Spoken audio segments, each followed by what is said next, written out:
ഹരേ കൃഷ്ണ. ജയ ഏകാദശി അഥവാ ഭീഷ്മ ഏകാദശി മാഘമാസത്തിലെ ശുക്ലപക്ഷത്തിൽ വരുന്ന ഏകാദശിയാണ് ജയ ഏകാദശി. മഹാഭാരതത്തിലെ ഭീഷ്മർ എന്ന മഹാനുഭാവന്റെ പേരിലൂടെയാണ് ഈ ഭീഷ്മ ഏകാദശി എന്ന പേര് വന്നത്. ജയ ഏകാദശി സകല പാപങ്ങളിൽ നിന്നും മുക്തി ലഭിക്കാനും അതിലൂടെ ഐശ്വര്യപൂർണമായിട്ടുള്ള ജീവിതം കൈവരിക്കാനും നമ്മെ പ്രാപ്തരാക്കുന്നു.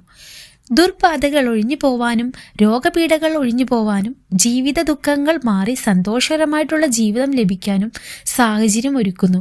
മുൻ ജന്മ പാപകർമ്മങ്ങൾ പോലും മൂലം കുട്ടികൾക്കുണ്ടാകുന്ന രോഗപീഠകളെല്ലാം ഒഴിവായി നല്ലൊരു ഭാവി ഉണ്ടാവാൻ മാതാപിതാക്കൾക്കും ഈ ഏകാദശി വ്രതം അനുഷ്ഠിക്കുന്നത് വളരെ ഉചിതമാണ്.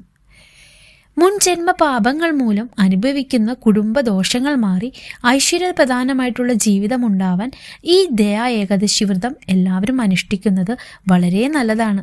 ക്ഷേത്ര ദർശനം നടത്തുന്നതും വളരെ നല്ലതാണ്. ക്ഷേത്രത്തിൽ പോകുമ്പോൾ തൃക്കൈ വെണ്ണ, പുഷ്പാഞ്ജലി എന്നിവ നടത്തുന്നതും നല്ലതാണ്.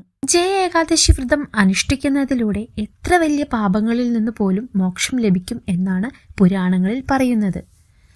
ഭവിഷ്യ പുരാണത്തിൽ ജയ ഏകാദശി വ്രതം അനുഷ്ഠിക്കുന്ന ഭക്തർ സർവ്വവിധ സർവ ദോഷങ്ങളിൽ നിന്നും മോചിതനാവുകയും സർവ്വശാപങ്ങളിൽ നിന്നും മോചിതനായി സർവ്വ ഐശ്വര്യത്തോടു കൂടി ജീവിക്കാൻ ഭാഗ്യം ലഭിക്കും എന്ന് പറയുന്നു.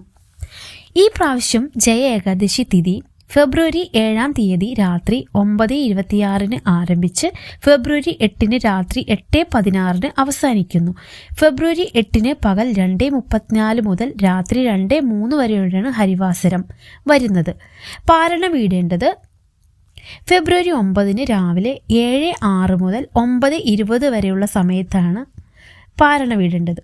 ദശമിയുടെ അന്ന് ഒരിക്കൽ ഊണായിട്ട് വ്രതം ആചരിച്ച് എടുക്കാവുന്നതാണ്. ഏകാദശിയുടെ അന്ന് പൂർണ്ണ വ്രതം എടുക്കാൻ പറ്റുന്നവർ അങ്ങനെ എടുക്കാം. ഓരോരുത്തരുടെ ആരോഗ്യസ്ഥിതി അനുസരിച്ച് നമുക്ക് വ്രതം എടുക്കാവുന്നതാണ്.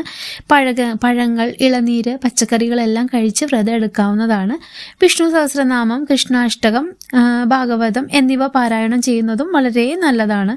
ഏകാദശിയുടെ അന്ന് നമുക്ക് മുൻജന്മ പാപ മോചനത്തിന് നാരായണീയത്തിലെ ഗജേന്ദ്ര മോക്ഷം പാരായണം ചെയ്യുന്നത് എല്ലാ ദോഷങ്ങൾക്കും ഉള്ള ഒരു പരിഹാരമാകുന്നു.